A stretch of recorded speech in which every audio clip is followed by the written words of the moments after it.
حضرت صابر پاک رحمۃ اللہ علیہ کا اصلی نام کیا تھا؟ آئیے جانتے ہیں اس ویڈیو میں، ہمارے ساتھ آخر تک بنے رہیں۔ پیدائش کے بعد آپ کا نامی علی احمد رکھا گیا، لیکن بعد میں ایک بزرگ آپ کے والد ماجد بزرگوار کے پاس تشریف لائے اور آپ کو بلوا کر دیکھا اور پیار کیا اور فرمایا کہ یہ بچہ علاء الدین کہلائے گا، اور ایسا ہی ہوا۔ یعنی اب آپ کا اسم گرامی حضرت سید علاء الدین علی احمد علیہ الرحمہ ہی مشہور ہوا۔ آپ کا نام علی احمد رکھنے کی وجہ یہ بیان کی جاتی ہے کہ آپ کی پیدائش سے قبل آپ کی والدہ ماجدہ کے خواب میں حضرت سرور کائنات محمد مصطفیٰ احمد مجتبیٰ صلی اللہ تعالیٰ علیہ وسلم تشریف لائے اور کہا ہونے والے بچے کا نام احمد رکھنا۔ اس واقعہ کے ایک رات بعد حضرت علی کرم اللہ وجہ خواب میں تشریف لائے اور آپ کی والدہ کو ہدایت کی کہ اس بچے کا نام علی رکھنا۔ مندرجہ بالا واقعہ کی بنا پر آپ کے والد نے آپ کا نام علاء الدین رکھ دیا، مگر آپ کی والدہ نے علی احمد، جو زمانے میں مشہور ہوا۔ پیدائش کے موقع پر اس زمانے کے بزرگ حضرت شیخ عبد القاسم گرگامی نے آپ کے کان میں اذان کہی اور کہا یہ بچہ قطب عالم ہوگا۔ پیدائش کے بعد ایام شیر خوارگی میں آپ سے کئی کرامات جس سے آپ کی بزرگی کے واضح ثبوت ملتے ہیں۔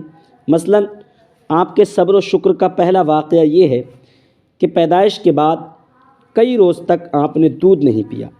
آخر ایک روز آپ کے والد ماجد نے آپ کے صبر و استقلال اور بزرگی پر 4 رکعات نماز نفل بغرض شکرانہ ادا فرمایا اور آپ کے چہرہ اقدس پر بوسہ دے کر 21 بار یا شیخ عبد القادر جیلانی شیئن للہ المدد باذن اللہ پڑھ کر آپ کے قلب یعنی دل پر دم فرمایا۔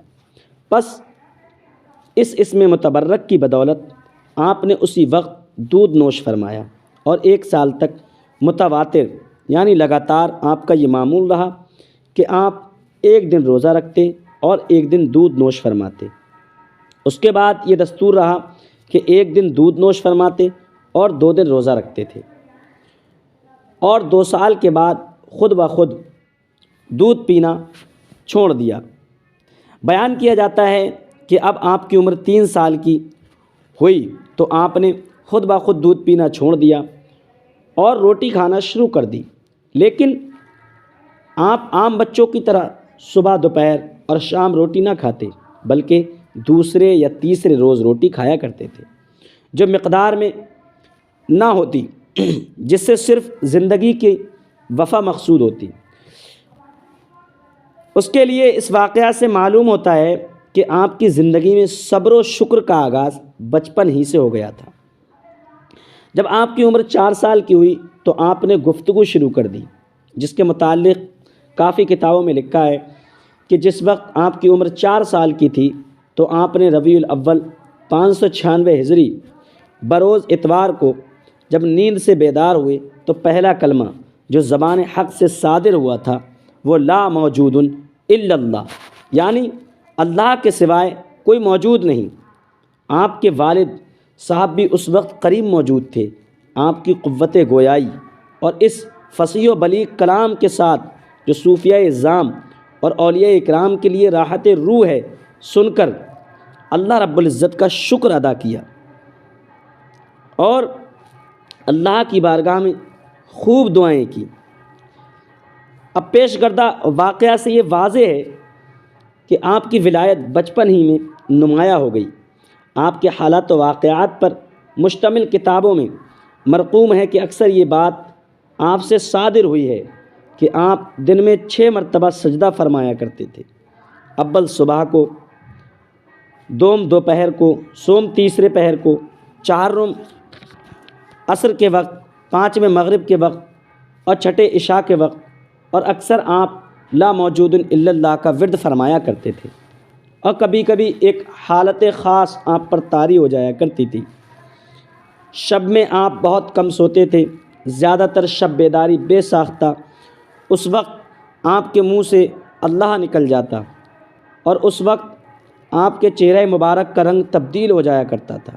اکثر صوفیہ اکرام نے اپنے مکتوبات میں تحریر فرمایا ہے کہ روزانہ 8 پہر میں 2-4 مرتبہ آپ کے چہرہ مبارک کا رنگ تبدیل ہو جایا کرتا تھا اور ایک غفلت سی آپ پر طاری ہو جایا کرتی تھی، اور ایک دن اور ایک پہر آپ اسی حالت میں رہا کرتے تھے، اور اس حالت میں اگر کوئی شخص آپ کے جسم مبارک میں ہاتھ لگا دیتا تو اس کے بدن میں آگ سی لگ جاتی تھی، اور وہ اس قدر جلن محسوس کرتا تھا کہ بےتاب ہو جاتا۔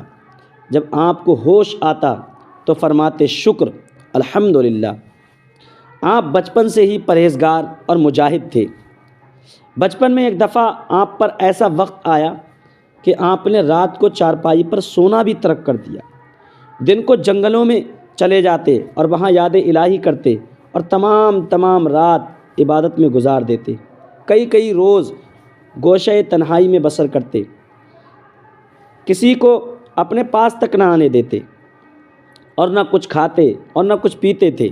جب بھوک کا زیادہ غلبہ ہوتا تو اپنی والدہ سے کوئی چیز کھانے کے لیے طلب کرتے تھے۔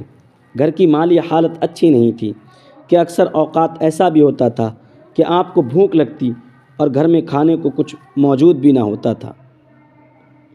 آپ کی یہ بھی بچپن کی کرامت بہت مشہور ہے۔ آپ کی والدہ ماجدہ نے بیان فرمایا ہے کہ ایک مرتبہ تو 3 دن سے زیادہ فاقہ تھا اور کھانے کو کچھ بھی میسر نہ تھا، اور کسی سے مانگنے یا ذکر کرنے کو میرا جی نہ چاہتا تھا۔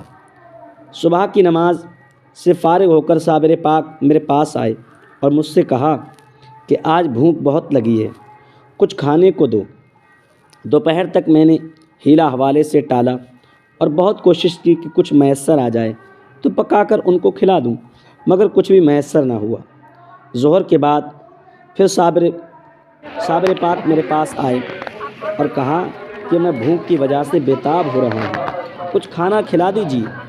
میں نے ان کی تسکین کے لیے ایک دیگچی میں صرف پانی ڈال کر چولہے پر رکھ دی اور نیچے آگ لگا کر یوں ہی چمچے سے ہلانے لگی، اور جس وقت صابر میرے پاس آتے تو میں یہی کہہ دیتی کہ ابھی تیار نہیں، تھوڑی سی کسر باقی ہے۔